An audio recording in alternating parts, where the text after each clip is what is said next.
eu sou Ralph Girl e hoje iremos falar sobre o salário mínimo. O Brasil possui uma legislação que visa proteger os trabalhadores dos malefícios que o livre mercado parece proporcionar a eles. E uma dessas leis é a Lei do Salário Mínimo. Ordinariamente, o salário mínimo é de R$ 880. E os defensores dessas leis acreditam serem os heróis dos trabalhadores por proporcionarem condições dignas de sustentar suas famílias. E a população, ao menor sinal de aumento no piso salarial, acreditam que seja um ato de benevolência do Estado para com eles. Será que isso é realmente bom para a sociedade?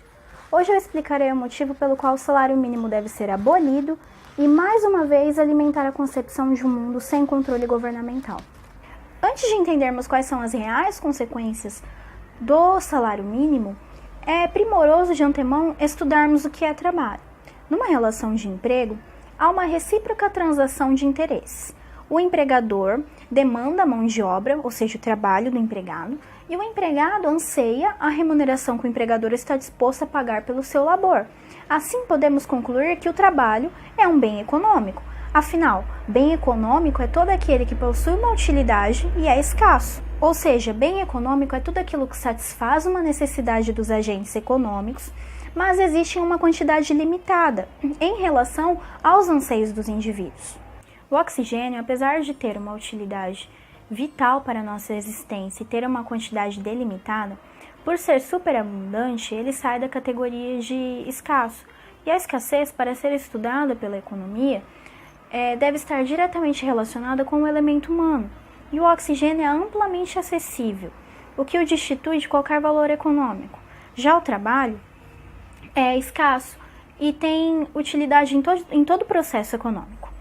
E por isso podemos concluir que o trabalho é um bem econômico. E como todo bem, o trabalho terá o seu preço determinado pela relação entre oferta e demanda.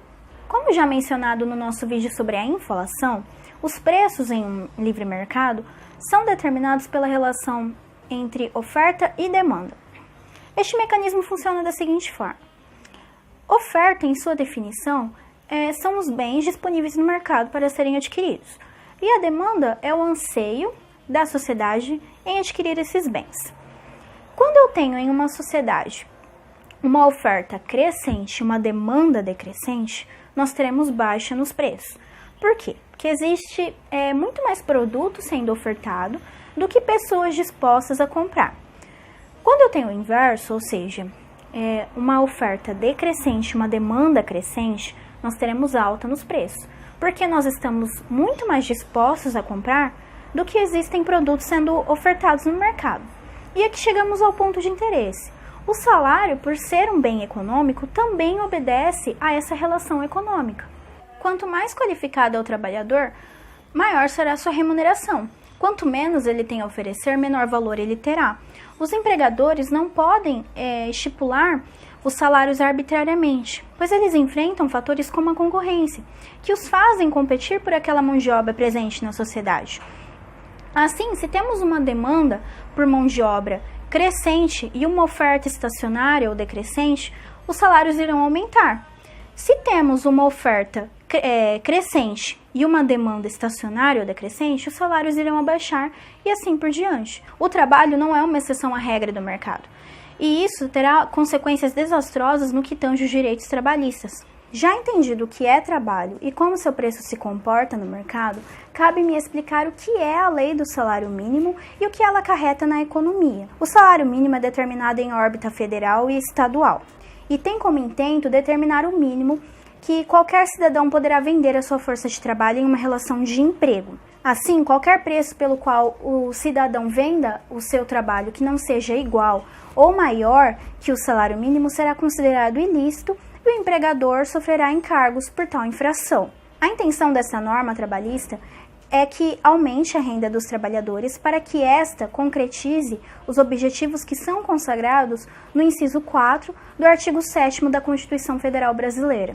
Assim, o salário mínimo é consagrado como um dos mecanismos de constrição que o Estado aplica na economia para proteger o trabalhador do empregador e assim prover-lhe o mínimo de uma vida digna.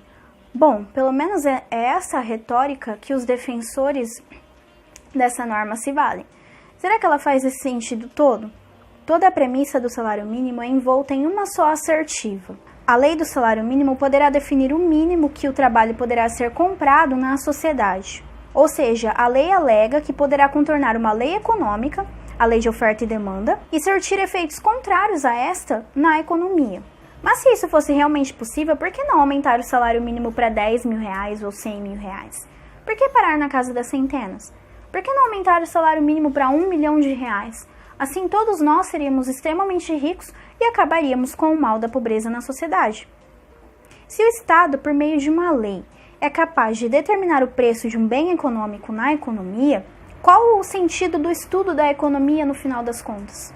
A questão é que essa constatação é completamente falaciosa.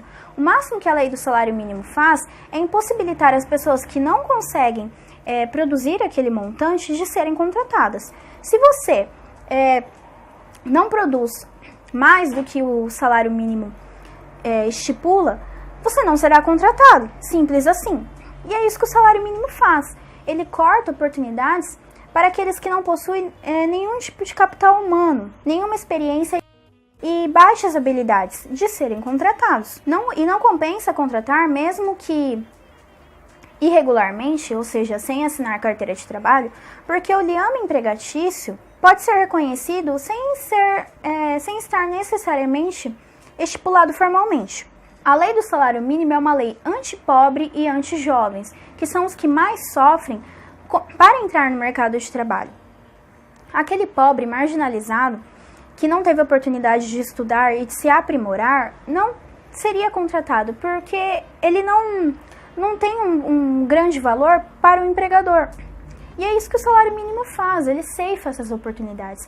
Ele retira os degraus da escada econômica, que seriam suficientes para os desafortunados ingressarem no mercado de trabalho e no futuro irem subindo e preencher um lugar satisfatório.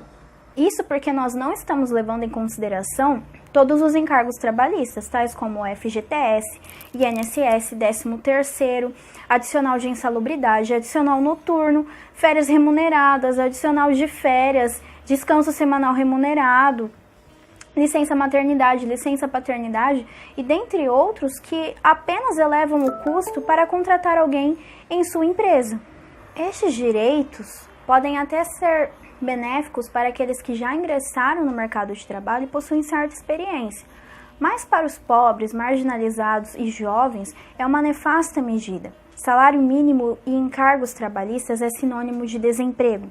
Um empregador, quando pretende contratar alguém, faz um estudo que é uma projeção sobre o quanto aquele empregado irá produzir e neste estudo ele irá levar em conta todo o ônus trabalhista que irá incidir sobre essa contratação.